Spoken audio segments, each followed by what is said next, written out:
এক পাগল মৌলবী এ তো জঘন্য কথা বলে ফেলছে যে আল্লাহ যেভাবে নবী রসুল নির্বাচন করতেন ওইভাবে ইউনূসকে নির্বাচন করছে। আমি বলছি এই কথার কারণে ওই মৌলবী কাফের। ইউনূস সাহেব এই পদ্ধতিতে আসছে, আপনি ইউনূস সাহেবকে ক্ষমতাচ্যুত করা হারাম, অবৈধ আপনার জন্য। ও আসছে নবুয়ত, নবী যেভাবে আল্লাহ চয়েস করেন ওই সিস্টেমে সে আসছে। এবং আমার লিখিত ফতোয়া আব্বাসী মঞ্জিলে গিয়েছে, আমি 3 দিন টাইম দিয়েছি, সে যদি তওবা না করে আমার মৌখিক ফতোয়া যাবে। মুসলমান, আল্লাহর হাবিব মুহাম্মদ সাল্লাল্লাহু আলাইহি ওয়াসাল্লামের মাধ্যমে কত বড় নিয়ামত দিন ইসলাম পেয়েছো, এই হিসাব তো তোমাদের নাই। সেজন্য আজকে অল্প পয়সা আমরা দিন বিক্রি করি।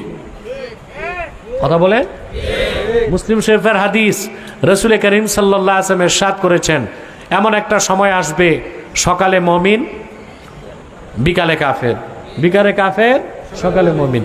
ইয়াবিউ দীনাহু বিআরাজিম মিনাদ দুনিয়া, সে তার ঈমানকে বিক্রি করবে দুনিয়ার অল্প কিছু সম্পদের বিনিময়ে। হচ্ছে এখন বিক্রি হচ্ছে। কত মৌলবী ঈমান নষ্ট করতেছে দেখেন নাই? ডক্টর ইউনূসকে কেউ বলতেছে আমাদের ইমাম, কেউ বলতেছে আমাদের নেতা, কেউ বলতেছে আমাদের আব্বা। বলতে বলতে এক পাগল মৌলবী এ তো জঘন্য কথা বলে ফেলছে যে আল্লাহ যেভাবে নবী রসুল নির্বাচন করতেন ওইভাবে ইউনূসকে নির্বাচন করছে। আমি বলছি এই কথার কারণে ওই মৌলবী কাফের। এবং আমার লিখিত ফতোয়া আব্বাসী মঞ্জিলে গিয়েছে, আমি 3 দিন টাইম দিয়েছি, সে যদি তওবা না করে আমার মৌখিক ফতোয়া যাবে। কিছু মৌলবী বলে আমি নাকি কথায় কথায় কাফের বলি। আরে তোমরা কাফের হও বলেই তো আমি কাফের বলি। আচ্ছা ভাই, ডাক্তার যে রুগীরে বলে তোমার ক্যান্সার হয়েছে, ডাক্তার বলার কারণে ক্যান্সার হয় না ক্যান্সার দেখা ডাক্তার বলে ক্যান্সার হয়েছে? তা আমি বলার কারণে ওরা কাফের হয় না কাফের হওয়াতে বলি? কাফের হওয়াতে বলি না।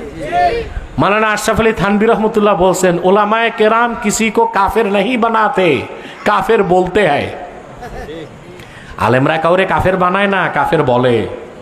তো যে কাফের হয় নিজের দোষী হয়। চিন্তা করেন, হারামজাদা মৌলবী সামান্য কিছু পয়সার বিনিময়ে কত বড় কুফরটা করছে। তুমি ইউনূস সাহেবকে নিয়ে এমন কথা বলবা কেন যেটা আমাদের অনুভূতিতে আঘাত দেয়? এ অধিকার তার আছে না? আমি ছাড়া বাংলাদেশে কোনো আলেম তাকে পাকড়াও করলো না, এটা আমার দুঃখ লাগলো। আমরা এত ভয় পাই কেন? সবার সমর্থন আছে আমার সাথে, বলতেছে না কেউ। মনে করে যদি আবার অ্যারেস্ট করে জেলে নেয়। আরে ভাই, আমি তো মনে করি কবরের চেয়ে বড় জেলখানা নাই, ওখানেই তো থাকতে হবে। তো 14 শিখের জেলখানা ভয় করে লাভ কি? যতক্ষণ বেঁচে আছি সত্যের পক্ষে কথা বলে যাব। যদি সত্যের পথে মৃত্যু আসে শাহাদাতের সৌভাগ্য নসিব হবে। আর যদি আল্লাহ তাআলা কিসমত ভালো রাখেন, বিজয়ের মালা আল্লাহ ইমানদারদের গলায় পরিধান করাবেন।